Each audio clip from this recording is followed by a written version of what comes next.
Camila Zanini y mi querido Felipe Sánchez, ¿cómo están? Buenas noches. Bienvenidos ustedes en su casa también. Comienza el mambo de la noche. Bienvenidos y tomamos asiento de inmediato, porque vamos a hablar del humor. Me gusta. ¿Qué tan importante es tener buen sentido del humor en la vida? Tengo muy buen sentido del humor. Es fundamental, amigo. Es fundamental. Es fuente de salud. Sí, Fuente de salud, fuente de vida. Para tener una buena relación de pareja no hay nada como el sentido del Qué humor. importante eso. Puede ser feo, pero tiene que contar chistes. Carola, ¿qué valoración le da el humor a usted en su vida? Muy importante, un hombre inteligente que tiene buen sentido del humor y uno puede conquistar a alguien, ya sea hombre o mujer, con un buen sentido. Tiene que aprender uno a reírse de sí mismo también. Sí, en el sentido de la relación de pareja, que había actuado usted a su marido, se lo palanquea constantemente. Me lo palanqueo constantemente, pero así también él me la devuelve constantemente. Soy yo para molestar, tengo que saber reírme de mí misma. A ver, uno por uno. Pilar, ¿aceptas Sí, bromas? claro. ¿Tiene sentido el humor? Yo acepto bromas y además el tema de las parejas para mí es esencial en una pareja. De hecho, así los pongo a prueba. Sí, Cuando a mí me gusta, encuentro atractivo a alguien, me gusta interesante. Anota. ¿Qué hago? Bromeo, tiro bromas, me hago la chistosa, a ver cómo es reacción. Ese es un termómetro para saber si anda bien o no. ¿Qué está notando, mi querido Felipe? No, hay un par de tips. Le estás dando unos tips. Por supuesto. Tú, Felipe, si te agarran para el fideo, ¿eres de los que acepta gustoso, así como se ríe con ganas? ¿O es como sáquenme a este man? Que mira, yo hago tantas bromas que sería muy cara raja de no reírme cuando me pasa nada. Así que, ahora, ¿hay alguien que diga que no? No, sabes que yo soy un amargado, no me gustan las bromas. Sí, Alex. No, pero depende en qué momento me pille. Es bien especial. Exacto. Es como más mecha corta. De hecho, tengo amigos que también son bien mecha corta y han echado gente del carrete. O sea, ¿En serio? claro, mi casa, tu casa, mi casa, tu casa, mi casa, tu casa, mi casa, mi casa, te va igual. Por eso no me Previo aviso, es como decir, hola, ¿cómo estás? Bueno, no me voy. No me voy. Así como, Ya llegó este weón. No, pero creo que hay código. O sea, a ver, si tú invitas gente a tu casa y llega un compadre que nunca has visto en tu casa, amigo de un amigo de un amigo, y te empieza a agarrar para huevos. Yo estaba pensando A ver, May. lo que tú decías y yo creo tener buen sentido del humor, pero me he dado cuenta cuando me tiran tallas que son como internas entre grupos. Ay, yo May, qué estoy bueno. fuera de la talla, Qué bueno. pero así como de rebote, ahí algo Entonces, sí, no. Hay cosas Ahí con las como que no que- se puede bromear. Por ejemplo, una infidelidad de una pareja. Entonces llega un tercero y se mete y dice, así pues compadre, como la otra vez. No, tercero no. Pero en la interna sí, y el tío reírse de eso. Comadre, salimos los cuernos, no. compadre. Claro. Jairo, salgamos de ahí. Maestro, vuelvo a citar. Hay un dicho muy categórico, lo dijo Woody Allen. Si se dobla, es humor. Si se rompe, es drama. Y si uno le tira una talla a alguien que le va a romper algo, ¡vamos a ver! ¡Salud! ¡Ojo, salud! ¡Salud! ¿Cómo sabes, maestro? Se nota que es lunes. Salud como día lunes con agüita. A ver, No, ¿qué ¿sabes tipo- qué? qué Yo tipo- estaba Dile. pensando en eso de Salfa. A mí me pasa siempre que la cago. Que tiro la talla así y que me quedan mirando. Me pasa que yo salgo con muchos amigos hombres y algunos tienen polola y como que a veces no los dejan salir. Y yo de repente voy, tuvo buena noche, ¿ah? Tomaste bastante. ¿Y la polola saliste? No, me empieza a ligar, ¿Y la polola? Ah, saliste. Fíjate, La pila de la amiga que aquí pegándole debajo de la mesa. Claro. no te Pilar, ¿tú constantemente te desubicas? no sé si constantemente, pero sí me... Sí, debe estar... Este fin de semana que acaba de pasar. Para, no. Algo hizo la Esta peli. semana no se desubicaron conmigo. Me pasó que yo salí con una persona ¿Ya? y estábamos carreteando y nos fuimos a un after y sabes que en el after empiezan todas las minas, ¡ey! ¡Que Pepito muestre el paquete! ¿Qué? Pepito. Y yo para al lado y como que se reían. Pero los amigos entonces tenía que llegar a hacer una broma. O sea, me lo tiraban como talla, pero yo no puedo entender la lógica de esa talla. de tu amigo. Bueno, ¿no te gusta tirar talla? A veces la gente dice la piel les pasaba la punta, de repente le gustan las tallas pasadas. Era un paquetito famoso, pues. Ah, un regalito. Famoso uno pide que... Es del público. Es del público. Atención, vamos a entrar a la área chica. ¿Qué tipo de humor? Por ejemplo, stand-up comedy. ¿Les gusta? Sí. Sí. ¿Todos están de acuerdo? Stand-up comedy es un tipo de humor relativamente nuevo o que quizás ha tenido un boom más Puede ser importante muy en Chile. inteligente y social, maestro. Sí. Así es, tiene un carácter social, Hay un tiene reflejo sentido de reflexión quizás en torno a... Mi querida Alison Mal Mandel es bastante buena en el stand-up. Es bastante buena en el stand-up. Pedro Ruminó también, su futuro marido. También el pelo largo, me decía en esa época. Jorge Ali también. Son representantes de este tipo de humor que en el fondo pone, es como un tipo que hace un monólogo respecto de ciertas situaciones. León Murillo, que le fue muy bien en el último Festival de Viña. ¿Es su humor favorito, chicos? El mío no, yo no encuentro entretenido. No, a mí me gusta el picarón. Cuesta que gente haga bien el stand-up. Sí, ese es el tema, es verdad. no te vayas a reír con Hay todo el muchos stand-up. y no todos buenos. Exacto, es muy poco que alguien logre sostener así como una calidad de inteligencia. ¿Dónde se todo equivocan? el Porque no, los que hacen mal En stand-up. la Tú decís, sociología. este gallo hace un mal stand-up comedy. ¿Dónde está el error de esos tipos? Felipe El tono. Sánchez, ¿dónde se equivocan? Yo creo que en el análisis sociológico, porque en el fondo lo divertido... A ver, el Coco Legrand... ¡Ay, que está la música, aquí Sánchez se nos va con todo. No, es que por ejemplo el Coco Legrand, no sé si ustedes consideran que es stand-up, pero él hace Sí, que algo todos nos como sintamos identificados y que digamos, puta, ¿a quién no le ha pasado? Yo he estado en esa situación.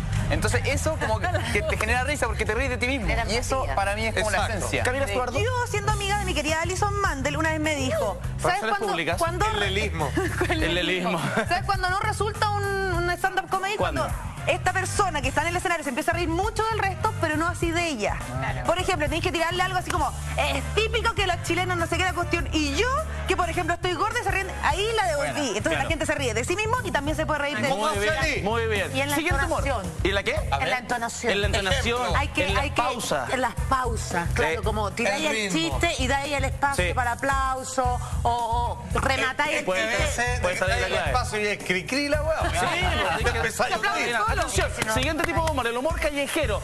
Dinamita Show, Millennium Hoy Show. los de las plazas, Compadre, todos los shows. Le digo algo, yo creo que este es el más exigente. Aquí sí tenéis que ser seco, Sí. porque tenéis que ser como un DJ, tenéis que irle tomando la temperatura a la gente, saber cuándo parar, cuándo interactuar con alguien. Yo creo que este es el más difícil.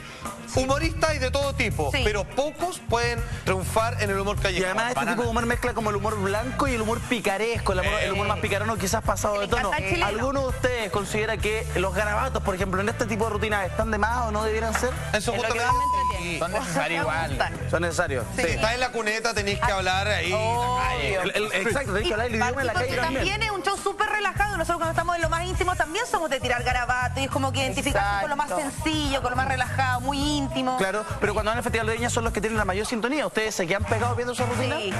¿Sí? A mí me pasa que yo la puedo ver 20 veces. No sé, por la rutina de Dinamita Show del 94 en Viña, la podría comprar en Blu-ray. Porque es un humor eterno, que casi que no pasa de moda. Pero dime que no, porque a ti te tiene que haber pasado. Cuando vas a estas fiestas que son varias fiestas juntas y vas a animar estos eventos y están ellos. Sí, A mí me pasó sí, mucho con, sí. me ha pasado con Álvaro Sala y me ha pasado con Dinamita Sí, Show. que los ves Que constantemente en su todos rutina. los días presentas el mismo show. El mismo, Y sí.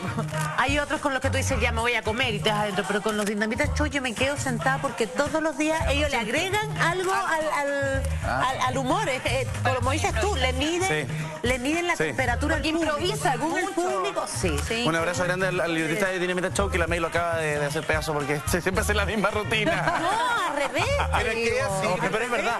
Álvaro Salas, por ejemplo, tiene eso, que puede contar un chiste 40 veces y las 40 veces te vas a reír. Pero ese Chiste es un rápido. tipo de humor. El rey del chiste corto, Álvaro Salas. Es otro estilo de humor. Álvaro Salas tiene esa gracia. Que tú estás en una conversación, se mete, tira la talla y estamos ok. Y aunque sea rápido. fome, hace que te reí igual. De repente, hasta de los fome es tremendamente gracioso. Álvaro Salas o Dino Gordillo, que son como tipos que Dino tienen Gordillo, esa entrada y sí. salida muy buena. ¿Es el tipo de humor que a ustedes más les gusta? ¿O no? Me gusta, sí. Bueno, sí me gusta todo. Sí. Yo Y a soy mí muy el buen picarón. El público. que más me gusta El que más te porque gusta sabéis que en épocas donde tenemos poco tiempo, te incluso puedes escuchar 3 o 4 y te vas y te gastó un minuto en el día y te has cagado la risa. Sí, Sánchez, ¿cómo andas para los chistes? ¿Eres un tipo bueno para los chistes, así como para contar chistes, o eres un tipo de talla rápida de entrar y salir? Soy más de talla. Sí, te salen esas, sí. Por ejemplo, hoy día tenemos que revisar la pauta y yo le digo a Felipe, ya Felipito, revisemos la pauta, dame un segundo. Y no, si no es ahora, es nunca. ¡Ah! ¿Qué te pasó? Te quedé loco. Claro, pero de chiste largo de contar la historia, no, admito que no, se me olvidan. Sí, han cachado, bueno, la otra vez un amigo los anoté en el celular y lo encontré súper buena como idea. Anotar, uy, qué bueno, a mí se me olvidan los chistes. Pero ¿sabéis A mí qué? también, Por todo. ejemplo, hoy en WhatsApp me llegó todo un listado de un amigo dijo como ya, el Festival del Chiste y se empezó a mandar varios. Y en verdad, depende de de quién lo lea, porque hay gente que lo lee como súper Pero tenía eso, para Todo lo leí Deme un tiempo y le paso al tiro, compadre. Es que hoy en día el WhatsApp, antes corrían muchos chistes por WhatsApp. Hoy día lo que más corre es pornografía en WhatsApp. Ay, sí, que entonces, tremendo. Hable por bueno. usted, Eduardo. bueno, en mi WhatsApp lo que más corre es pornografía con mis amigos, Gonzalo Grande. Pero es tremendo, entonces Famoso yo le digo, contenido. mándense chistes que necesito para la tele. Pues no mandan ni uno, weón, ni uno. Son los menos útiles que hay. Pero en WhatsApp y en Facebook y en todos lados hoy los chistes están como todo el tiempo y uno los va compartiendo. Ya que lo tocaste, yo sé que no tiene que ver con el tema, pero ¿por qué ustedes siendo hombres adultos, grandes, con hijos, casados, recasados y ninguno capado, por qué constantemente la pornografía? No entiendo. No lo es sé. algo que no... May, no lo Todos sé. los chats de hombres. May, no es lo sé. impresionante. Yo creo May, que lo he cuando pensado toquemos y ese no lo tema sé. podríamos conversarlo. Mira, por ejemplo, el chiste blanco, el chiste sencillo, no sé, mamá, en el colegio me dicen despistado, que visita a su casa al frente, por favor. Álvaro Sala, bien. Tírense otro. ¿Ustedes saben dónde viven los Minions? ¿Dónde? En los condominions. Igual está bueno. Está un chiste blanco. Yo lo bien. encontré bueno. Chiste blanco. ¿Carlos, ¿se sabe algún chiste usted? No soy muy buena para los chistes, pero sí los sarcasmos. Sarcasmo. Me gusta mucho ese tema de repente cuando uno Humor está negro. conversando, humor súper negro, a mí y le están también. controlando, entonces tienes las dos opciones, o te enojas, o le tiras ese boomerang que muchas veces queda dando no vuelta y Sí. te mira la La cara, ironía. no sabes qué contestarte, Sí, ironía. le devuelves Hay que saber esa cara. agarrarlo y darle de vuelta. Quizá el Me mejor encanta eso. es el chiste largo, como la historia, la anécdota. Ahí está el profesor Rosa. Bueno. Que no es el remate, Iván es Arena. el Sí. viaje que te pasa. Exactamente. Iván Arena, el Dino Gordí, ¿cómo se llama? Don Bombo Fica, Fica. Coco Legrand. Son tipos que te cuentan una historia y empiezan a irse por la rama, después vuelven al tronco de la historia. Pero que hay siempre metido en la Siempre historia. te tienen ahí cautivo, ¿cachai? verdad. Y de la suegra, no sé qué, y la cuestión, y que mi señora, y que el curado, que el perro, que el ladrón, y son chistes clásicos que nunca pasan de moda. Quizás ese humor Yo se lo encuentro excelente. es uno de los más complejos, Pero ¿no? yo creo que complejo, pero ya además uno de los humores que también más se da, porque es anecdótico. Va uno, va a estar en un carrete, no sé qué, y a alguien le pasó algo. Ojalá que ese que lo está contando tenga también la pasta para poder contar la historia. Pero un análisis como de la pero se da. Sí. Como Eso Coco es un Legrand, por análisis. ejemplo, porque encanta, porque a todos nos ha pasado alguna talla como Sí, esa, o del sí. familiar que acá, del típico. Sí. Entonces uno se va haciendo su propia historia y se siente identificado y se ríe. De hecho, pero sí. más allá del tema social, de cómo el tipo se sienta a estudiar con el guionista, de la realidad, es lo que impacta, porque él siempre está Exacto. tirando show nuevo. Cuando el tema de política, todos nos hemos reído porque es obvio que pasa. Y lo que pasa con Kramer. Kramer Claro. le ha ido excelente con Ay, me sus encanta. producciones. La imitación. Bueno, de hecho, por esa misma razón. Él- Sí, los mira, guiones de lo hecho, hace de hecho, con- me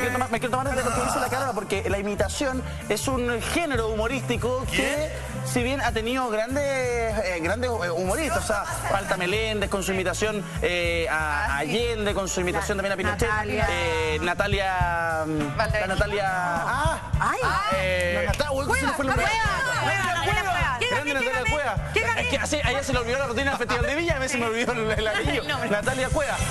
Pero el gran salto de la imitación en Chile quizás se lo lleva Stefan Kramer en los últimos 10 años. O sea, la pega que hace Kramer de ser capaz de observar al personaje, de tomar alguna de sus frases. O sea, tú puedes ver a Kramer también. es que hay No, y el veces. trabajo Es todo un que equipo, tiene es de caracterización, tiene un gran equipo detrás. Ahí tan tenés grande. la recompensa, digamos, de un trabajo profesional, de un hombre dedicado Exacto. completamente, que no improvise, que no dice así como, ya, tiene un par de chistes, listo, no. Así no es la cosa. ¿Tú trabajaste con el Mecano?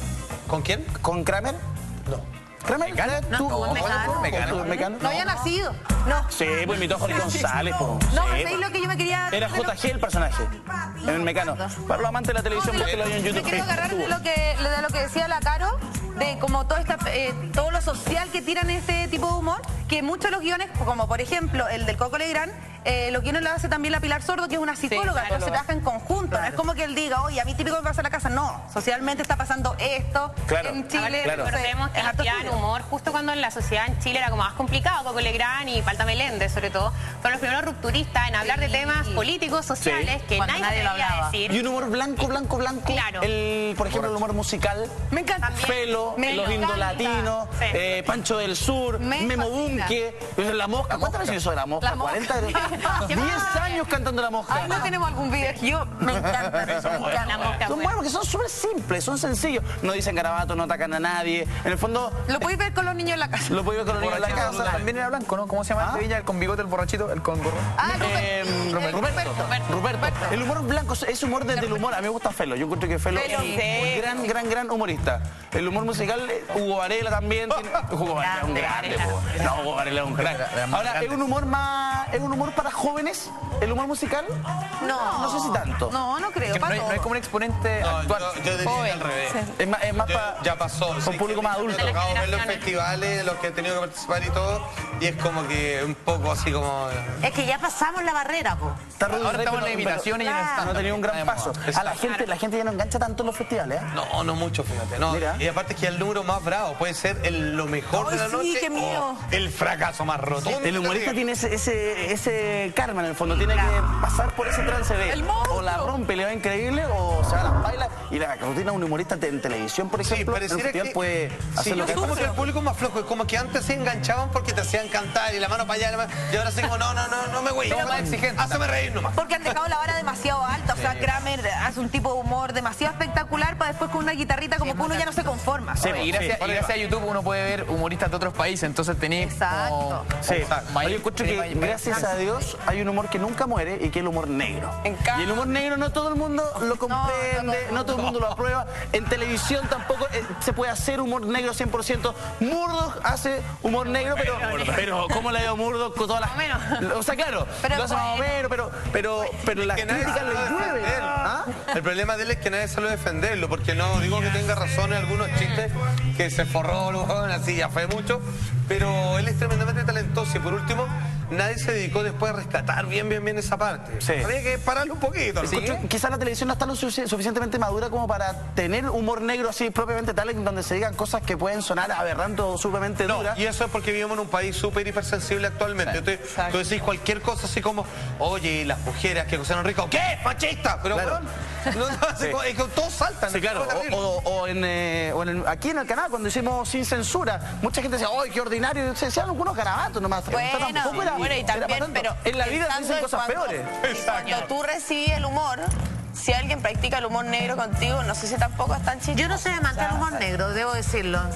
Es que a mí me cuesta entenderlo, soy lenta. Por eso, es que dicen que el humor negro es el humor de la gente más inteligente. Eso suelen decir. Pero a mí, en lo personal, no me gusta. Prefiero ser bruta. Bueno, fíjate, se necesita cierta actitud, obviamente, para poder resistir. Querido, las Amazonas nos convocan esta noche, ya que una vez más el planeta está en peligro. ¿Qué es lo que está sucediendo actualmente en las Amazonas ahí en Brasil, Juan Andrés? Atención, amigos míos, hay una terrible noticia que acaba de salir a la luz pública. Sucede que el año 2011, y gracias a todas las campañas de cuidemos, ¿cierto?, el llamado pulmón del planeta, había bajado en una gran cantidad el porcentaje de deforestación.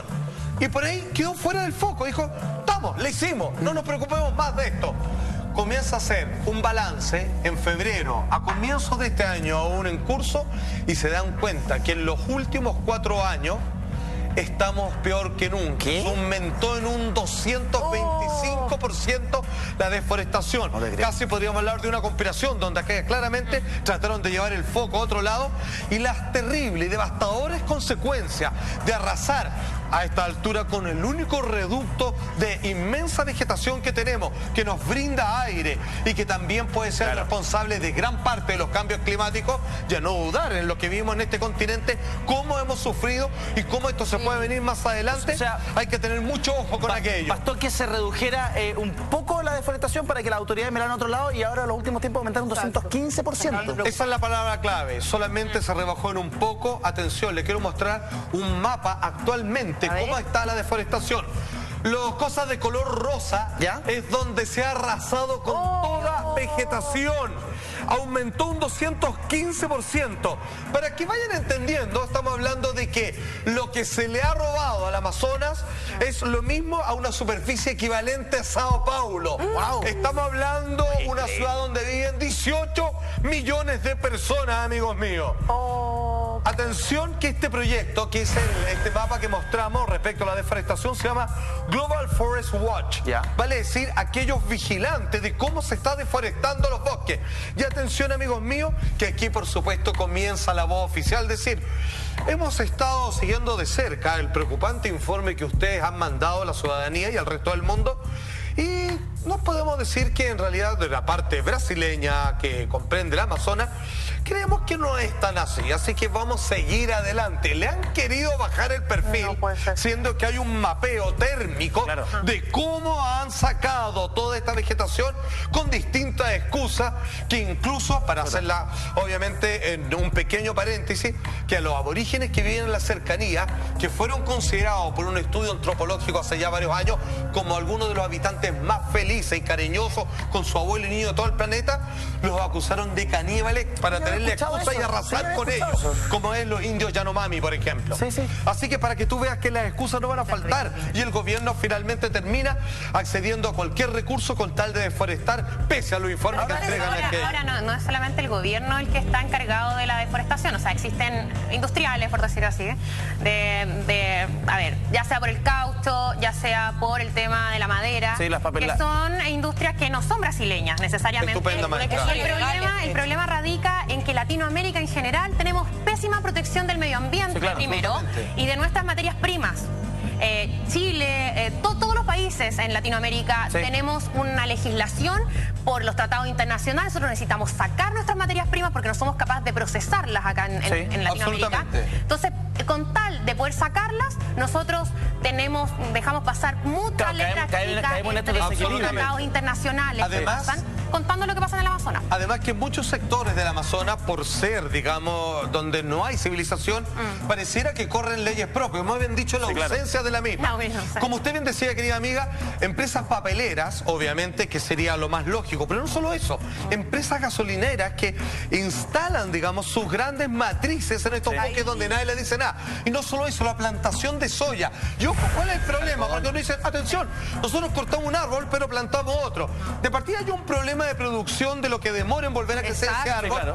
Y fíjate que la soya, cuando se planta, no deja y no permite que vuelva a crecer nada más ahí. Un dato concreto, amigos míos, la cantidad que abarca todo la Amazonas, si algunos dijeron, mira, le faltan pedacitos según el mapa que acabamos de mostrar, pero no es tanto. Ojo, el total de ese sector son 5.500 metros cuadrados y lo que lleva deforestado es 1.702, cercano obviamente a una quinta parte, y créeme que le estamos quitando una quinta parte al pulmón, el único que queda quedando en todo el planeta. No solo eso, Salfa, sino que además cuando tú vas deforestando, influyes en la humedad, que es tan importante en el Amazonas justamente por las especies que viven. La flora y la fauna sobre todo se ve muy... Absolutamente. Y además se hacen las propensas para los incendios. En estricto rigor, ¿cuál es la importancia real, concreta de las Amazonas para el mundo? Maestro, ni como hubiera adivinado el pensamiento.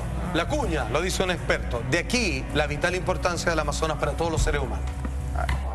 The Amazon is very important for the planet's climate because there is a lot of rainfall in the Amazon, and we know rainfall in the tropics, that's the main driver of the global atmospheric circulations. So there are good indications that far distant regions like UK, Scandinavia, or North America, there might be permanent changes in climate of those regions if there is radical or total deforestation in the Amazon. Así nomás. Todo se desabastece, se vuelve loco el planeta porque estamos hablando de uno de los pilares de sustentabilidad del equilibrio climático. A ver, entendamos. En este planeta nosotros podemos existir y vivir porque la evolución nos permitió que pudiésemos resistir el oxígeno, por ejemplo, que es un potente veneno. Pero es lo que le faltaba al aire, que en su mayor parte está compuesto de nitrógeno, ¿cierto?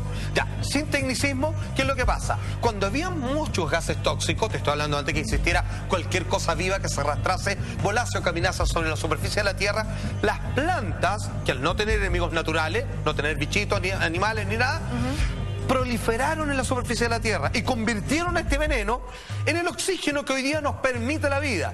Ahora, para que ese oxígeno permanezca en el porcentaje adecuado, necesitamos que haya un cierto porcentaje de los vegetales. Y si nosotros lo estamos robando, más contaminando, créeme que hay un desequilibrio donde que la naturaleza lo que busca es una homeostasis, tratar de encontrar un equilibrio. Dice, bueno, si me quitan de acá, yo hago un cambio climático acá, y obviamente establece todo el sistema de corriente que tú bien conoces. Y es por eso que hoy día hay tormentas donde antes no habían, donde los calores vienen acompañados de sequías tremendas, donde comienza a nevar, donde no había granizo y donde el clima está cambiando y que podría estar reafirmándose por esto. ¿Cuál es la consecuencia, Juan Andrés, de que la Amazonas se vaya deforestando? ¿Qué pasa? pasaría si la Amazonas continúa esta deforestación? ¿Tiene alguna relación, por ejemplo, con las lluvias y las torrenciales lluvias que hemos tenido, por ejemplo, en el norte del país, con que fenómenos climatológicos o meteorológicos se generen en lugares donde antes jamás se habían ¿Y generado? qué dicen los políticos? ¿Cómo se sacan el pillo? ¿Aguanta? Entremos con toda la vuelta a esta pausa comercial. No se vayan. Problema. Sí. Claro, porque... Estamos de vuelta, amigos míos. Estás así somos, revisando lo que sucede en la Amazonía. Y ¿sabes qué? Las consecuencias son tremendas. Mucha gente ha asociado esta deforestación de las Amazonas con, por ejemplo, lluvias torrenciales en el norte, con aluviones, o sea, cosas que hoy día... Sí, pero ojo, atención, pues como estamos hablando del pulmón del mundo, sepan ustedes que las consecuencias de esto llegan, por ejemplo, hasta Europa. O sea, claro, los cambios climáticos y las grandes sequías que hay ahí, no tanto en Asia, que estamos acostumbrados a esa variación térmica de año a año, la verdad es que ahí tiene que ver parte de la deforestación. Lo leo literalmente un informe que dice: la deforestación de esta zona, refiriéndome al Amazonas, por supuesto, ha afectado en las precipitaciones, ahí sí, de todo el hemisferio sur, lo cual ha alterado el equilibrio planetario del clima. ¿Qué es lo que pasa? La sola presencia de los árboles genera un grado de humedad que obviamente hace mayor generación de oxígeno y hace que haya una mayor cantidad de aumentar el calor, suben las nubes y finalmente precipita y se mantiene en un estado cíclico, lo mismo como hacen, por ejemplo, las vacas que comen, generan abono, digamos, en sus fecas y hacen que se renueve el pasto que ellas mismas consumen. Claro. Se mete el hombre, comienza a sacar un porcentaje y donde hay deforestación hay más sequía. O sea, no solamente le están quitando árboles al Amazonas, sino que al haber menos, hay menos precipitaciones. Claro. Y obviamente les cuesta mucho volver a reponer. Además que, y además que el CO2 que está en el ambiente necesita ser procesado o necesita ser sintetizado por las plantas, y al haber menos plantas hay un aumento de CO2 y por ende el calentamiento global se acentúa. Absolutamente, porque nosotros somos como el error en la ecuación. Sí. Hay que entender que... alteramos los órdenes. Exacto, en esta idea de Pachamama, digamos, Gaia, como quieras llamar el planeta Tierra, en este equilibrio donde la vida busca camino, ¿cierto? Pero va a su ritmo. Todo se mueve a velocidad geológica, lento pero seguro. Los ensayos de errores son cortitos, digamos, retrocede apenas se equivoca y repone de manera inmediata en el curso de los siglos. Ahora basta que nosotros tenemos con una velocidad a través de las maquinarias, en donde se sacan árboles por distintas razones, para que tengan otro tipo de alimentos los animales, porque consumimos más carne. Todo tiene que ver como que pareciera que estamos obligados a deforestar el Amazonas, y finalmente esto es ridículo porque nos estamos transformando en una especie de autoeliminación. Esto es como hacer una araquiri como raza humana, y nadie pone, digamos, el cascabel al gato en esta situación. El otro día he escuchado un concepto de la sabanización de Sudamérica. ¿Lo habían escuchado? ¿Qué es la sabanización? ¿Qué es lo que pasa? Todo este forraje de árboles que existe y que naturalmente se cuida a sí mismo, nosotros empezamos a cortar. Mira, así lo coloca este titular: pronostican una sabanización del Amazonas. Es el proceso que ocurre luego de talar los árboles. Cuando los campos son transformados, ¿cierto?, en zonas de forraje, al pasar el tiempo se vuelven improductivos. Vale decir, no importa, los sacamos y después vuelven a crecer.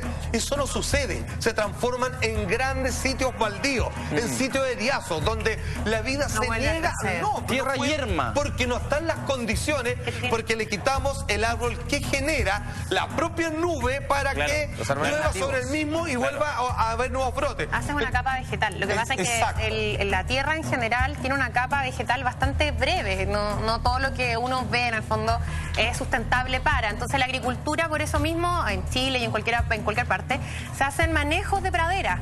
Y cuando tú talas un árbol que de hecho tiene ciertas condiciones y que solamente sale en el Amazonas, generas erosión porque sueles plantar otro tipo de árbol. Lo que pasa en los bosques sureños, que cambias con eucaliptus. Y se vuelve enemigo o un depredador del resto de la vegetación normal. Claro, y eliminas la capa vegetal, con eso generas erosión, la fotosíntesis no se va a generar y ahí tienes todo el tema de el CO2, el oxígeno, que no, la humedad y todo lo que, en nuestro país estamos hablando. Pasa mucho en Chile. Lo que ella está diciendo, nosotros, yo me acuerdo que en el sur, cuando vamos de vacaciones de verano, solemos ir a andar en bicicletas o caminatas, qué sé yo, y hemos encontrado aserraderos, ¿está bien dicho? Aserraderos clandestinos, que los tienen en el medio del bosque, que están talando árboles de madera preciosa. ¿Madera nativa? Sí, nativa. Sí, después ponen cualquier cosa. Y como no es un lugar que sea muy habitado, ni que vaya mucha la gente... Pasa viola a la vista. No hay fiscalización. Y en las Amazonas, en Brasil específicamente, el mundo político, el espectro político, ¿no le pone acota a este tema? Mira, esto se soluciona de una manera tan sencilla como que podemos escuchar las declaraciones de Blair Maggi, que es el gobernador de la zona de la Amazonía de parte brasileña.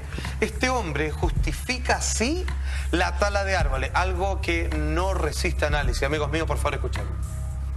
There's an old saying in Brazil, you cannot make an omelette if you don't break the eggs.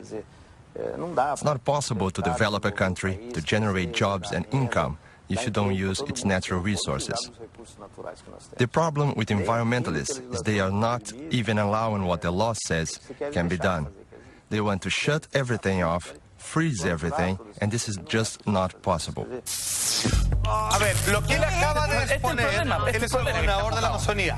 Lo que él acaba de exponer es una típica trampa demagógica, ¿cierto? Es pura retórica. Lo que él dice, en resumen, que él mismo lo verbaliza, es que si queremos seguir progresando como nación, o para hacer tortilla hay que romper huevos, lo que él se equivoca y donde obviamente no profundiza es que ¿para qué vamos a hacer tortillas si es que no va a haber ser humano que se las coman? Porque lo que estamos logrando con esto es que todos comenzamos a sufrir las consecuencias de lo mismo y vamos a desaparecer. Es lo mismo que alguien diga así como, uy, no tengo tiempo para ponerle benzina al auto porque voy muy rápido. En algún momento el auto se va a parar. Tienes que hacerte el tiempo, tienes que hacerte el espacio, tienes que cuidar la Amazonía porque de ella dependemos. En tanto vida, no solo animales, sino que nosotros los humanos. Ahora, a tal nivel ha llegado esto que incluso el mismo Papa actual, el Papa Francisco, se ha manifestado al respecto. Dice este hombre, el Papa Francisco criticó la deforestación para plantar soya, que es un poco lo que le explicaba antes.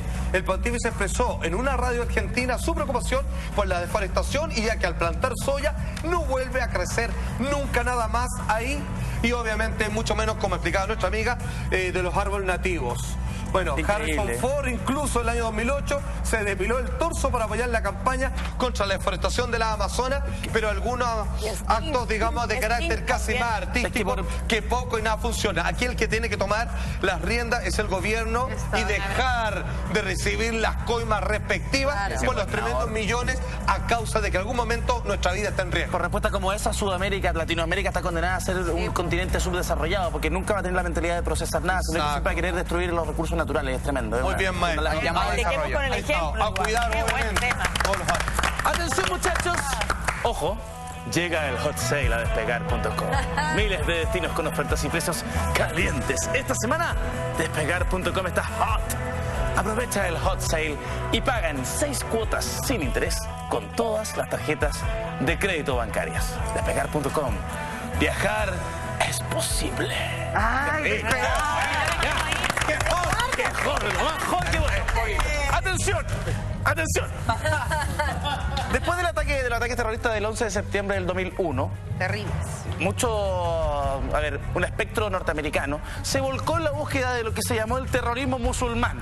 Algunos sectores musulmanes, por supuesto, dedicados al terrorismo, así como los hay en muchas otras partes del mundo, fueron el blanco. Pero resulta que si nosotros hablamos de atentados terroristas, nos vamos a dar cuenta que estos tienen larga data y que no nacen al menos el año 2001. Los quiero invitar a hacer una revisión de los atentados más impactantes de la historia y comenzamos en 1988 en el Reino Unido. Esto ocurrió en Inglaterra. Se trató del vuelo 103 de Pan Am, una línea aérea internacional norteamericana que hacía el recorrido entre Frankfurt y Detroit con escala en Londres y también en Nueva York. El 21 de diciembre del año 88 el avión sufrió un atentado terrorista cuando hacía el trayecto entre ambas escalas, explotando en el aire. Entonces ahí murieron 259 personas que viajaban a bordo y más 11 personas que estaban en tierra. Fue una catástrofe tremenda. La explosión ocurrió 38 minutos después del despegue y fue a causa de un explosivo plástico de entre 340 y 450 gramos de peso que estaba en el equipaje en el sector del compartimiento de carga. Y el atentado además tuvo una fuerte explosión por parte de la policía británica y las acusaciones de asesinato se interpusieron en contra de agentes libios. ¿Por qué? Habían dos agentes, los voy a leer tal cual.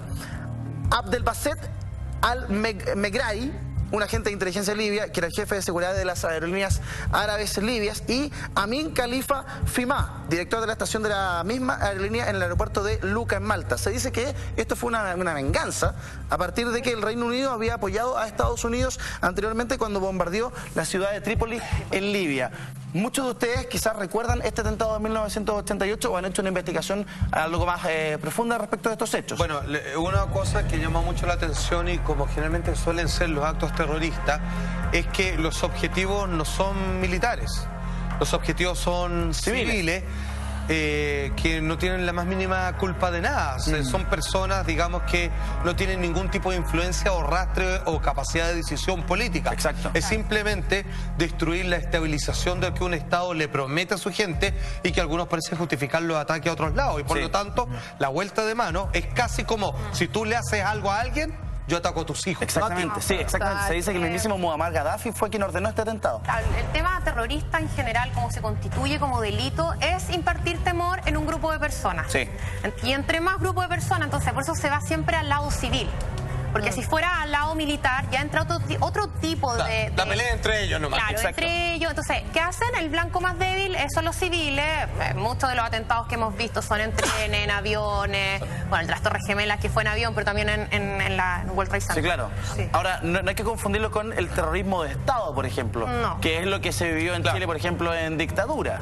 En donde un Estado o los aparatos del Estado generan acciones terroristas contra civiles.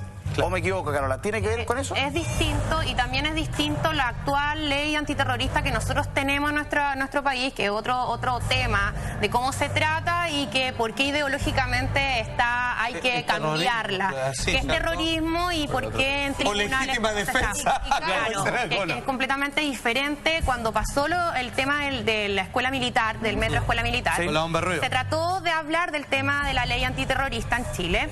¿Y qué pasa? Que la ley antiterrorista tiene un problema en cuanto a la tipificación, en cuanto a la sanción. ¿Por qué? ¿Por qué? Porque no se encuentra... A ver, ¿quién tiene que investigar? Es un tema. Segundo, se creó muchas veces con una ideología distinta para el pueblo mapuche. Entonces se suele vincular eso con cómo se está tratando el tema. Entonces, ¿por qué tiene que haber una reforma?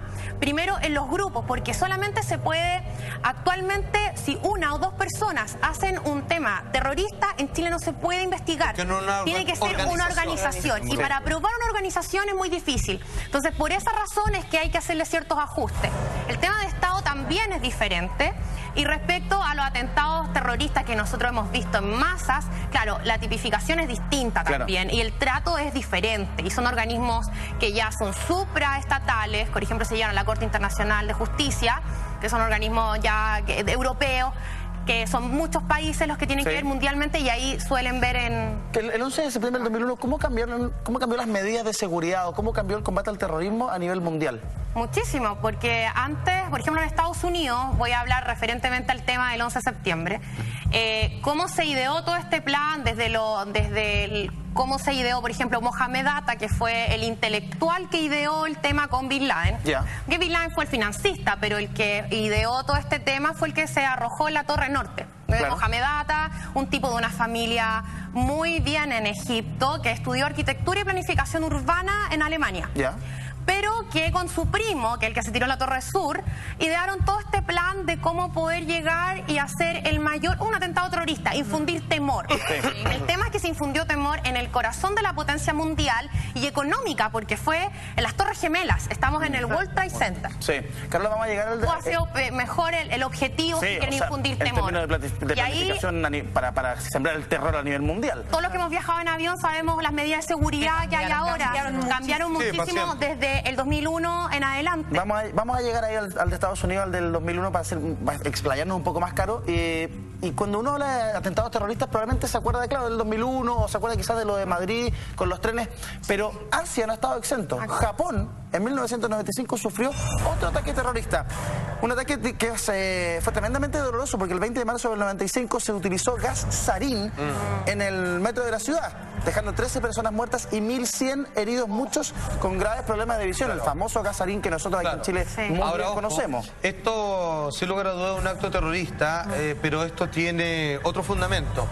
¿Qué es lo que pasa? El gobierno de Japón comienza a emplazar y después a acercar un movimiento religioso que se llama un chirinko, ¿cierto? Que está Asahara, el apellido de este hombre ciego que se creía la reencarnación de Buda y Jesús al mismo tiempo. No sé cómo logró eso, pero... El Dios encarnado. Absolutamente. Y este tipo que tenía, como puede ser la sociología, perdón, las comparaciones, otras cosas, una gran cantidad de dinero, finalmente vieron que estaba calificando en capacidad de secta, a diferencia del shintoísmo, el zen, que son las religiones imperantes ahí. Y este hombre decía responder ni más ni menos, porque bueno, él tiene la facultad, si es Dios encarnado, de matar, digamos, a esta gran cantidad de personas con un gas mortal, digamos, lleno de convulsiones, en este metro, que es uno de los más atestados en todo el mundo, en la capital japonesa, que es Tokio. Entonces, aquí estamos hablando ya de un fanatismo de carácter religioso que apenas lo apretó el Estado a través de los impuestos, decide responder de la manera más salvaje y anticristiana, por citar alguna divinidad, contra la propia ciudadanía. De 1995 en Japón, vamos a revisar lo que sucedió, por ejemplo, aquí en Sudamérica, en Colombia, que nos recuerda también los peores momentos de la lucha contra el narcotráfico. Esto ocurrió en Soacha, en Colombia, el 27 de noviembre del año 89. 110 personas fallecieron, ningún sobreviviente. ¿Por qué? Porque fue un atentado contra el vuelo 203 de Avianca y que perpetuó, que llevó, que ideó Pablo Escobar. Aquí fallecieron personas que iban en el vuelo y también algunas personas que estaban en tierra. El avión explotó en el aire mientras atravesaba el municipio de Soacha, aquel fatídico 27 de noviembre de 1989. El grupo fue adjudicado al cartel de Medellín, liderado por Pablo Escobar, y iba dirigida contra César Gaviria, diplomático de aquella época, político también, colombiano, que era candidato a la presidencia en aquel momento. Pablo Escobar dijo: voy a dar un golpe. ¿Cómo se ideó este atentado? ¿Cuál fue el detalle? Hay un testigo clave que se llama John Jairo Velázquez, que habló con nosotros y que tenemos sus declaraciones a la vuelta de esta pausa comercial. Regresamos de inmediato, no se vayan. Estamos de vuelta, amigos míos. Estamos revisando algunos de los más impactantes, de los más tremendos atentados a nivel mundial. Revisamos lo que había sucedido en Gran Bretaña, hemos revisado también lo que pasó en Japón y estamos viendo este atentado de 1989 en Colombia, perpetuado por el cartel de Medellín con Pablo Escobar a la cabeza, que tenía como objetivo principal a César Gaviria, que entonces candidato a la presidencia. César Gaviria había decidido minutos antes, horas antes, no subirse a aquel avión. Por ende, fallecieron personas que no tenían pero nada, ni pito que tocar. O sea, claro. Bueno, entonces, este atentado fue perpetrado con la intención de matar a César Gaviria. 110 personas fallecieron aquel 27 de noviembre de 1989. Y hubo una persona que es clave, que es John Jairo Velázquez, conocido como el Popeye, que era parte del cartel de Medellín, un sicario que relata aquellos instantes en Colombia de la siguiente manera. Era para matar a César Gaviria Trujillo, no más. Y el coronel Homero Rodríguez es fiel testigo de eso, porque él no dejó montar al candidato. Gaviria iba a abordar ese avión y ya la bomba estaba en el aire y eso estalló. Este hombre era uno de los más cercanos a Pablo Escobar. Lo pillaron o se revirtió y... Este era el círculo de hierro. Pero calculen el nivel de poder que tenían, de ingerir en las políticas, la decisión gubernamental de un país. O sea, no era menor. Eso simplemente estaba como hacen los temas de drogadicción en general, lo que hacen las mafias. Sí, claro. Presiono con el poder, o sea, sí, claro, te dejo libre, pero no te olvides quién soy yo. Sí. Y eso pasa también, bueno, políticamente de forma distinta. La demostración de poder.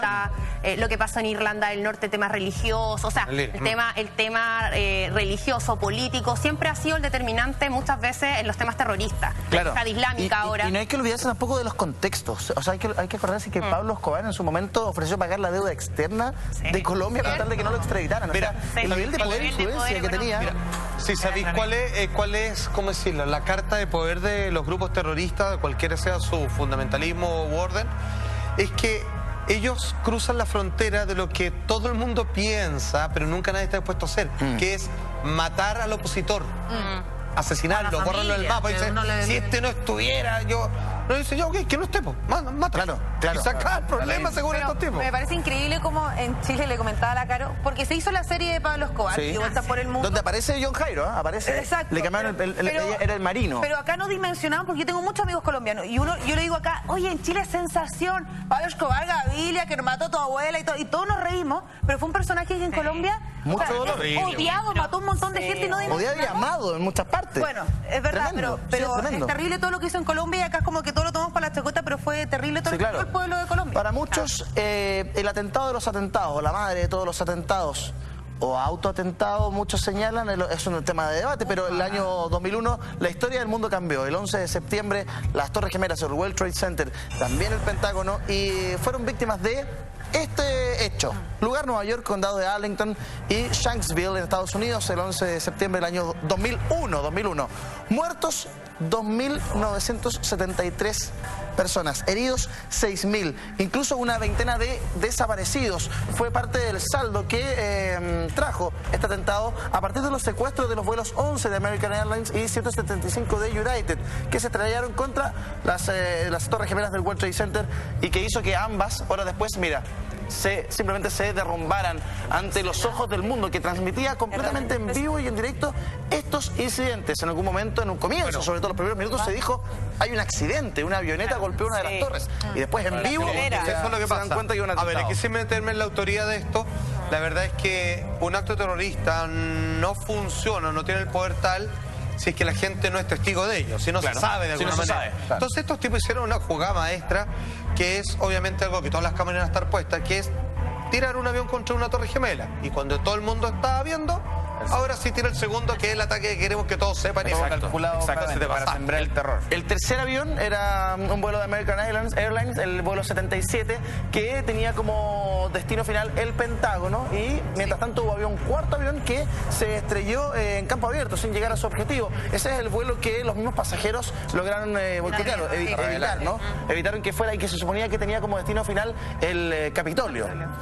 Este atentado, de la Carola lo mencionaba hace un instante, cambió definitivamente la forma en que las medidas de seguridad se exigían en los aeropuertos a la hora de trasladarse, sobre todo para personas como nosotros que vivimos en un país del tercer mundo, un país de Estados Unidos. Que eso es lo bueno y lo malo, por eso digamos es harina otro costal, pero en realidad cuando pasan estas cosas justifica la supervigilancia. Sí. Exacto. Y que es lo que le gustaría tener siempre a los gobiernos de esta naturaleza. Saber quién es quién, qué hace, dónde está y cuánto dinero maneja. Sí, claro. Oye, un amigo estaba en Nueva York cuando pasó esta cosa. ¿Ya? Y lo heavy es que el día anterior había reservado con su hermano, en el fondo, la visita al World Trade Center. Ah, ya. Iban a hacer el recorrido. Carretearon. ¿El día mismo? El mismo día. Carretearon el día anterior.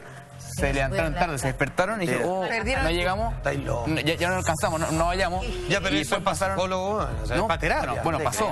Aunque no le pasó nada, que es demasiado fuerte, que en el fondo, y cada vez que lo cuenta obviamente con la... O sea, que además me imagino que tenía se quedó como con una especie de recibo que le recuerda la fecha del día en que se salvó su vida. O sea, de hecho, tal y cual, ahora a los Vázquez todos los años, a rodillas. Imagínate lo fuerte que pasaste a 20 minutos de estar en el hecho más escandaloso. La muerte. A mí me pasó que mis papás, yo prendí la tele y mis papás estaban en Estados Unidos, en Nueva York.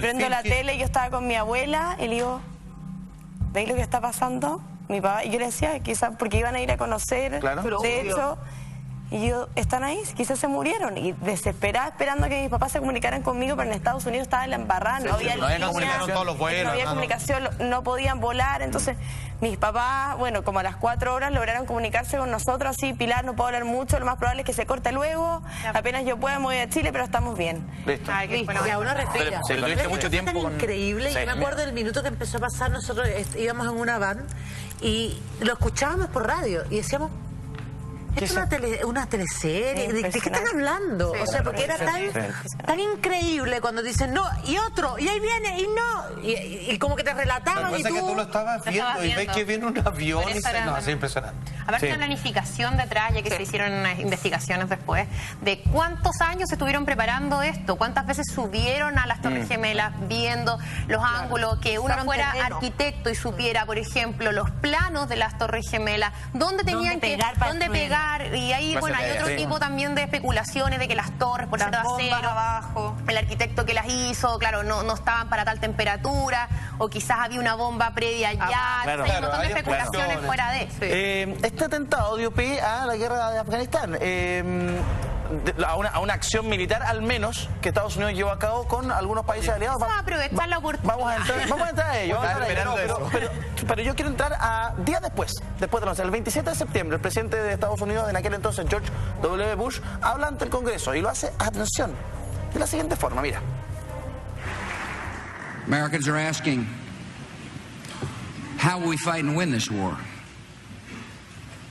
We will direct every resource at our command, every means of diplomacy, every tool of intelligence, every instrument of law enforcement, every financial influence, and every necessary weapon of war, to the disruption and to the defeat of the global terror network. Sí. Incluso algunos señalan que más que un discurso esto era una arenga que hizo Bush ante el Congreso de Estados Unidos. Si se dan cuenta, el lunes pasado hablamos de algo parecido, ¿ya? Respecto a cuando habían crisis internas en que tocaba el nacionalismo, esto obviamente unió al pueblo norteamericano, que es muchísimo más nacionalista que nosotros. Sí, claro. ¿Ya? Tú tocas el alma financiera, política, militar, porque se supone que uno iba al Capitolio, el otro al Pentágono y al World Trade Center. Tocaste las tres aristas más importantes. De antes que pasara esto, Estados Unidos estaba con el tema del petróleo, precisamente, ¿ya? Son puntos estratégicos, políticamente estratégicos, muy bien situados, que necesitaban tener a un enemigo para poder validar el tema de la guerra. Y eso es estudiado, no es que uno se está inventando, ni sea una estrategia, no sea un pensamiento propio. Entonces, cuando uno escucha esto, obviamente como pueblo norteamericano, yo avalo el tema de la guerra. Sí, por supuesto. Sí. Después, ahora cuando está Obama en el poder, ¿qué pasa? Obama trata de sacar a tropas por el gasto, claro, y empiezan a limpiar todo este tema. Pero en ese minuto era preciso, y ya sabemos lo que pasó en la historia. Pero y Obama en 2001 hubiese hecho algo parecido, quizás. Hay un punto ya quizás de carácter más filosófico, pero... Ok, si lo que hace Estados Unidos, digamos, en Medio Oriente, en respuesta a esto, quien quiera que lo haya hecho, es increíble cómo la guerra claramente puede ser justificado como un acto terrorista, o más bien dicho, es un acto terrorista encubierto, donde las personas que matan supuestamente en respuesta, porque yo pregunto, a ver, yo no estoy justificando lo que estamos viendo, pero me pongo en la teoría de que, claro, fueron estos talibanes que hicieron lo siguiente, no porque se les ocurrió, también si es que vamos para atrás es la respuesta a otra cosa. Qué importante eso. Y todo lo demás. Entonces, digamos, o sea, la pregunta que se hacía, por ejemplo, un documentalista es, ¿qué hace que un grupo de personas se suba a un avión y lo estrellen contra un edificio? No porque están locos necesariamente, sino porque quizás digamos, ¿qué hacemos para que todos otros gallos paren que antes no hicieron algo nosotros? Qué importante es la acción-reacción y las consecuencias que pueden tener las acciones, porque esto desencadenó una acción militar de Estados Unidos. De todas maneras, todos fuimos testigos de aquello, es parte de la historia. Con un premio Nobel de la Paz entre medio. Lo acompañó Gran Bretaña, lo acompañó España y Aznar. Y eso no se detuvo ahí, no simplemente fue esta acción, sino que hubo un atentado posterior a España, a Madrid, en el año 2004, como respuesta a este apoyo que España le da a Estados Unidos. 11 de marzo del año 2004, 193 personas muertas en Madrid y 1.858 heridos. Este atentado, probablemente uno de los más sangrientos que se recuerda en la capital española. Según la investigación policial y judicial, los autores del hecho fueron los integrantes de una célula terrorista yihadista, posiblemente Al-Qaeda, aunque no está confirmado al 100%. Bueno, dos cosas. Uno, yo tenía un amigo que en ese momento estaba viviendo allá y hablé con él respecto a esto, y me decía que una de las escenas más horrorosas era ver como la gente sabía que podría algún pariente suyo estar... Dice que en un momento estaban todos los cadáveres en el suelo y todos sonaban los celulares. Así era, millones de ringtones sonando, digamos, de todos los cuerpos que estaban ahí, que obviamente no le iban a sacar las máquinas uno por uno. Pero qué curioso que justo cuando hay estos dos atentados, supuestamente con el mismo autor, había como un proceso como de llevar a la quiebra a los países. O sea, la crisis de España, que va a la mano, curiosamente, no tanto otros países de Europa, con relación a Estados Unidos, pareciera como que si prepararan algo, pero eso lo dejo ahí dando botes. Déjelo ahí, fíjese que aquí hay un trabajo de coordinación que fue tremendamente preciso. El gobierno español en un comienzo pensó que era la ETA, el grupo separatista de Vasco, pero después se dan cuenta que no, que tenía que ver con un grupo yihadista. Hubo un total de 10 explosiones casi simultáneas en 4 trenes distintos en horarios punta de la mañana, entre las 7 de la mañana con 36 minutos y las 7 de la mañana con 40 minutos. En 4 minutos 10 bombas explotaron y la policía detonó algunas de manera controlada. Fueron 3 bombas las que encontraron y que la policía logró detonar de manera más o menos segura. Ahora, si algo así pasara en un país como el nuestro, sería tremendo porque yo tengo la sensación de que somos un país tan pequeño, tan al fin del mundo, que pondría en alerta a todo el planeta, porque significaría que no hay nadie a salvo. O sea, que no hay ningún país, por chico que sea, por casi que insignificante que sea para los equilibrios mundiales, y estaría toda la población bajo la sombra del terrorismo. ¿Sabes lo que me asusta? Que nosotros nunca estamos preparados para nada de esto. Por ejemplo, éramos el país, somos el segundo país más sísmico del mundo, o el primero, y no estuvimos preparados para enfrentar el terremoto ni el tsunami. Entonces, bueno, pasó lo de la escuela militar. Va a tener que pasar algo tremendo para recién empezar a informarnos. Los colegios estaban preparados, menos nosotros, creo yo también. Pero no podemos esperar que si ellos, que son grandes potencias, no están preparados, nosotros tampoco, ¿no? Políticamente, en cómo se hacen las políticas públicas de este país, somos más bien reactivos. Sí, claro. Y esa es nuestra, y como cultura, como chilenos, somos reactivos, no somos preventivos. Esperamos que las cosas pasen. Y eso lo podemos llevar al plano de la educación, cuando queremos basarnos en Finlandia, la construcción. Entonces, hablamos del tema. Tiene que matar a alguien para que hoy queremos la ley. Pero a ver, vean lo que ha pasado con las inundaciones, y volvemos a atacar a la UNEMI de nuevo, y la UNEMI es una oficina, estaba preparado, es una oficina, no tienes a la gente, claro. Teniendo profesionales que son idóneos para los cargos, no se tienen por y que a veces entregan los informes pero no los pescan. Por lo mismo, o no saben interpretarlos, porque tenemos vínculos con Estados Unidos también y no se interpretan. Entonces, no hacemos un plan de contingencia previo, sino que reaccionamos en el momento, y no ha funcionado. Pero en un momento podríamos evitar todo lo que sucede de muertes, que no hemos tenido grandes catástrofes. Punto, quizá a algunos les gusta que pasen las cosas para poder mostrarse de esa manera. ¿Qué no, porque eso para mí me suena, y aquí me hago responsable de lo que estoy diciendo, netamente una acción política de que me van a elegir en 4 años más. Claro. Si nosotros pensamos cortoplacista en la próxima elección, estamos mal, porque así nunca hacemos Estado.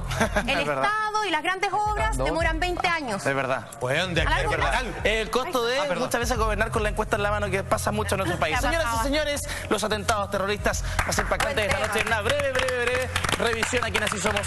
La princesa del pop, o ya la reina del pop, puedo decir, no sé, Britney Spears, ¿se toma o somos Camila Sciallo? Cambiamos el tema profundamente. Britney Spears es la Britney chilena, diga, mira Estuardo. Debe ser una de las artistas más famosas de Estados Unidos y a nivel mundial, a mi parecer, en los años 90. Sí. Pero la princesa del pop, yo creo que todos sabemos que no todo fue lujo, elegancia, muchos triunfos, muchas canciones exitosas, sino que también tuvo varios escándalos. No todo era felicidad en su vida, lamentablemente. No. Pero ¿les parece si comenzamos por algo más bonito cuando Britney era pequeña? Ay, qué lindo. ¿Les parece? Gusta. Porque desde muy pequeña le demostró a su papá sus grandes dotes que tenía. Y a los 8 años postula. Qué linda es, igual encuentro. Bueno, está con Felipe Sánchez. Felipe Sánchez. Me parece la Cami y a mí, ¿verdad? De hecho. Pero postuló a los 8 años para presentar el show de Mickey Mouse en el canal Disney. Pero le dijeron que era muy pequeña, muy inmadura y que todavía no podía. Entonces ella dijo, no voy a quedarme así y me meto a estudiar.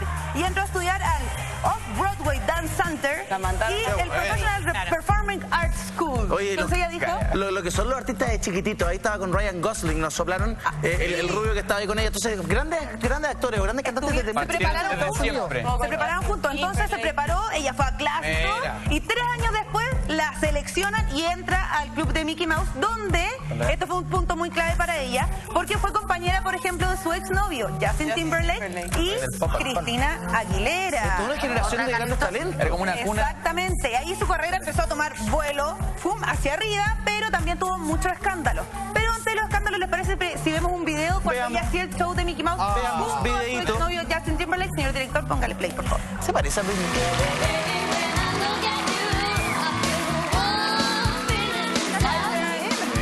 Está cantando la canción de Chaka Khan.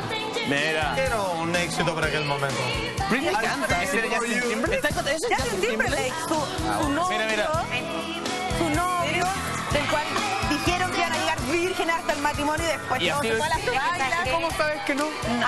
Igual que mi Cami. Cuando los niños vienen con talento, uno se da cuenta, porque tiene la capacidad de subirse a un escenario, de moverse de buena distinto, de no, y canta muy bien, ¿no? Hay que potenciarlo, porque mira, claro, después que siguieron los sueños, porque muchas veces uno se los no, y porque muchos papás dicen, no, que te vaya a morir de hambre, que por ejemplo en Chile el artista no gana nada, entonces dicen, no, estudiar y después no te queda tiempo. Ahora, quizás estos papás la potenciaron demasiado y después no se preocuparon de muchas otras cosas como entregarle valores, porque Britney se los descargó rápidamente. Oye, pero... Bueno, hasta ahí era grito y plata, todo brillaba, ya estaba con Justin Timberlake, pero comenzaron los escándalos y es aquí cuando en 2007 hay un escándalo total. O sea, creció pero no maduró. ¡Ay, maestro! Ay, también puede ser. Y la deja ahí rebotando y todos pensando después en No la es lo mismo casa, crecer que madurar. Pero en 2007 los noticieros lanzan la noticia donde Britney Spears dice que desde los 16 años ella sufre de anorexia, bulimia. Mira, Desde los 16. Desde los 16 años y todo por un trastorno de personalidad bipolar que no la dejaba tranquila. ¿Es o era bipolar? En ¿Se sus puede minutos, dejar de sí, ser desde bipolar? los 16 años. No, se puede controlar. Se puede controlar completamente. ¿Cuántos años tenía con Baby? Ahora entiendo todo. Como 18. De haber tenido 17, 18. Pero claramente Britney Spears ya era una persona donde las niñas se reflejaban en ella, entonces era bien preocupante para todos los papás. Claro. Porque toda niñita quería ser como Si no, Britney pregúntale a Spears. Hannah Montana. así que- Bueno, ya se nos fue a la paila. Y muchas cantantes también pasan por lo mismo, o sea, Modelos, no te cuento. modelos, ¿Cuántas? cantantes. Cualquier persona que tenga poder de un día para otro, plata.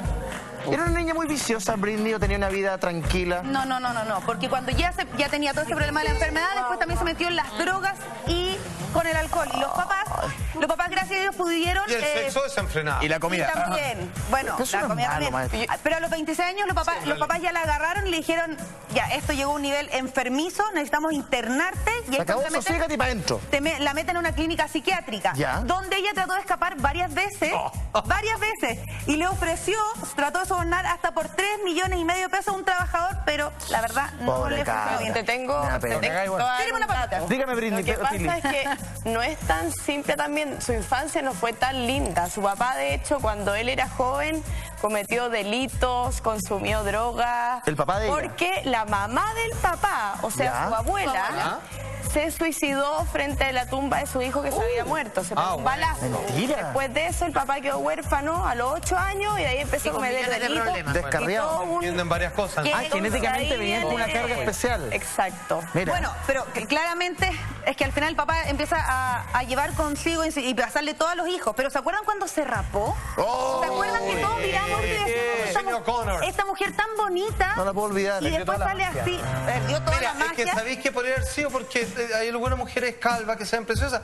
pero esta así como que le gustó el chasconeo, así como No, quedara No, nomás. lo que pasa es que a las mujeres nos pasa algo cuando queremos romper algo en nuestra vida, que queremos dejar algo atrás. ¿Hay cachado que siempre nos tocamos el pelo? Siempre. Sí, pero aquí se fue el chancho, Britney. Yo tengo una amiga que, te mando un beso que seguro me estás viendo, que terminó con el pololo. ¿La Lupe? ¿Y qué hizo? Cállate. Ya, me asusté, pero si usted dijo un amigo, me ponía esto no Ya fue la voy a Lupe. contar, ya no puedo contar. No, ya. Pero no, otra Lupe. no, cállate. Otra. Hombre, nada que ver. Pero el típico era ella. ¿no? Otra pelu, otra pelu. Salvemos a la Pero May, pero es típico. tenía una sola amiga y siempre conté la anécdota de la misma. La quiero conocer. Una vez Ya te espera. amiga. Eso, una vez espera. Es otra, pero la Lupe Otra también amiga. se corta el ¿Y qué le pelo. pasó? Se cortó el María pelo. le dijo, no hagas eso. Y siempre Al dice, no se corten el pelo, porque claro, nosotras con ese afán de como liberarnos, de ser otra, de Partir de cambiar, cero. Dárselo, cometemos errores teñírselo. como esto, claro. Pero que eso es típico, termináis con el pololo y te cortáis chasquillas cuando nunca te ¿Por qué se rapan quedó aquí? Pudiendo raparse. o te teñiste. Y si tu pololo siempre te dijo, me encanta el pelo largo, pelo corto, terminé con él. Bueno, pero lo O sea, hace En este rayitos de caso, sol. Se hacen una esas- pelada. las californianas. estaba Oye, rayando. esos son los rayos del sol, ¿qué les pasa? No, pero los expertos trataron de explicar qué le pasaba a esta mujer. Estaba y decía, rayando. Quería simplemente ser pelada. ella quería llamar la atención, o sea, que era... dijo. Era un aquí no grito de auxilio. sí, era- Tiene un trastorno Y de Cuando se sacó el calzón, también, cuando estaba bajando del auto. Como Emma Watson. Andaba Pero sin lo que es más... calzón. Ve, yo creo que él vaya a entender porque ella también perdió la custodia de sus hijos. Lo que Ay. es más terrible. ahí me vuelvo Esta loca misma época. Ah, fíjate, en completa. y- 2007 perdió la custodia de sus dos hijos. Uno de 2 años y otro de 1. Súper Claro, chiquitito. es que estaba mal, estaba Y mal. los motivos, habría hecho las pruebas de droga y alcohol que el juez... Ah, no se habría hecho las pruebas de droga y alcohol. La que el mandaron a juez hacer le los había- test y no Exacto, quiso. y ella no quiso. Además, Fuera. además Y la- aparte, ¿Ya? y ¿Qué? aparte ¿Qué hizo? no logró demostrar que su licencia de conducir estaba al día y con todos los papeles, porque apareció con su, no sé si se acuerdan, un escándalo que apareció con su guagua en verano y manejando. Y además pasándose unas luces rojas con la guagua en el auto. Exactamente, tuvo Entonces varios- andaba drogada, Ya la- sin licencia, pasándose la luz roja con la guagua sentada aquí. cinturón. Algunos motivos tendrían los jueces para quitarle a los niños. Allá pero- son mucho más rigurosos en No el se tema de sabe derecho de allá. familia que acá. Sí. Acá normalmente la legislación es un poquito más, Mucho más blanda, permisiva. más permisiva con la mujer en el sistema, ha sido la custodia, hay que probarlo y todo. Allá no, allá realmente hay un tema de igualdad respecto a la custodia del bebé. Claro, sí, de los menores. Es distinto, funciona completamente diferente y fueron más rigurosos. Mucho mejor, creo yo. Y en ese instante se quedaron, si no me equivoco, el padre era el bailarín. Kevin Fairline. Sí, él era el bailarín y él se quedó con la custodia de su hijo. Pero uno de los momentos más impresionantes de los shows de Britney Spears, yo les digo, el beso con Madonna. ¿Quién no se acuerda? ¿Cuántos recuerdos? ¿Cuántos recuerdos? Ay, Salpate, el delito. Lo recordáis todas las noches. Póngale play, que Salpate quiere ver esto. Ay. Esto fue el 2003. Esto fue el 2003 en los previos. Con Justin Timberlake sentadito ahí al frente. Exactamente, y habían terminado hace muy poquito. Y cuando sucede el beso, para él fue así. Lo enfocaron un poco. La cara lo dice todo. La cara lo dice todo, miren. Mira. ¡Upa! ¡Ay, La cara, ¿por qué no invitan? Así como ya, me No, invitan. pero es que Eduardo, ¿qué te pasaría si tú ¿Otra vez? Se da un beso a todos. Y decir, Yo tiro la trompa, igual que Timberlake. Igual que Timberlake que tiro la trompa. Acostumbrado. perdí la fiestita. Uno más, decía. uno más. Bueno, eso fue uno de los momentos más recordados. Pero también a esta mujer la han matado así duro y parejo con el tema del sobrepeso, porque entre el 2010 me da rabia eso, no y me gusta. 2014 ha No tenido está bien varios eso. cambios físicos que no la han beneficiado mucho. Y en 2014 vuelve al espectáculo. Sí. Y recibió varias críticas porque al parecer... Al 2014, mentira. Yo estuve en Las Vegas, había ido a verlo a Power Peralta, a su show, y justo ellos nos invitaron a ir se le al pasó la primer vida. show de Britney Spears de su vuelta.